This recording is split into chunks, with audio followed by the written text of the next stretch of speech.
एक शांत छोटा सा गांव था। उस गांव में गोपाल नाम का एक ईमानदार मिठाई वाला रहता था। हर सुबह सूरज निकलने से पहले गोपाल उठ जाता, ताज़ा शुद्ध दूध उबालता, कढ़ाई में धीरे धीरे उसे पकाता और पूरे मन से मिठाइयां बनाता। जब उसकी कढ़ाई से खुशबू उठती तो ऐसा लगता जैसे पूरे गांव में मिठास घुल गई हो। रसगुल्ले, पेड़े, जलेबी, लड्डू, हर मिठाई में स्वाद से ज्यादा ईमानदारी होती थी। दूर दूर के गांवों से लोग आते, कहते अगर असली मिठाई खानी है तो गोपाल के यहाँ जाओ। लेकिन उसी गांव में हरी नाम का एक आदमी रहता था। वो गोपाल की तरक्की से जलता था। उसे अच्छा नहीं लगता था कि लोग गोपाल की तारीफ करें। एक दिन उसने सोचा, जब ये मिठाई बेचकर इतना कमा सकता है तो मैं क्यों नहीं। और उसने ठीक गोपाल की दुकान के सामने अपनी मिठाई की दुकान खोल ली। लेकिन फर्क था, गोपाल शुद्ध दूध इस्तेमाल करता था और हरी नकली मिलावटी दूध।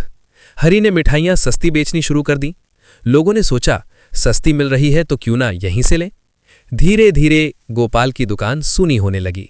पहले जहां भीड़ लगी रहती थी, अब वहां सन्नाटा था।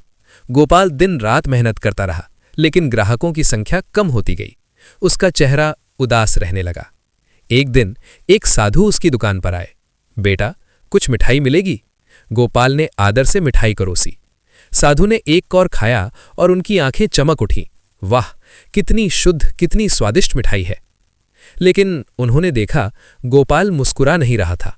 क्या बात है बेटा, इतनी अच्छी मिठाई फिर भी चेहरा उदास क्यों? गोपाल की आवाज भर्रा गई। महाराज, मैं पूरी ईमानदारी से मिठाई बनाता हूं, फिर भी लोग मेरी दुकान पर नहीं आ रहे। साधु मुस्कुराए, धीरे से बोले, बेटा, इंसान को अपनी सच्चाई कभी किसी और को देखकर नहीं बदलनी चाहिए। सच्चाई का रास्ता कठिन जरूर होता है, पर अंत में जीत उसी की होती है। तुम बस अपना कर्म करते रहो। उन शब्दों ने गोपाल के दिल में नई हिम्मत भर दी। कुछ ही दिनों बाद गांव और शहर में कई लोग बीमार पड़ने लगे। जांच हुई और सच सामने आ गया। बीमारी की वजह थी मिलावटी मिठाई। लोगों को पता चला, हरी नकली दूध से मिठाई बना रहा था। अब लोगों की आंखें खुल चुकी थीं। उन्होंने हरी की दुकान का बहिष्कार कर दिया और फिर से गोपाल की दुकान पर भीड़ लगने लगी। इस बार पहले से भी ज्यादा। लोग कहते, सस्ता नहीं, सच्चा चाहिए। गोपाल की आंखों में आंसू थे, लेकिन ये आंसू दुख के नहीं, संतोष के थे।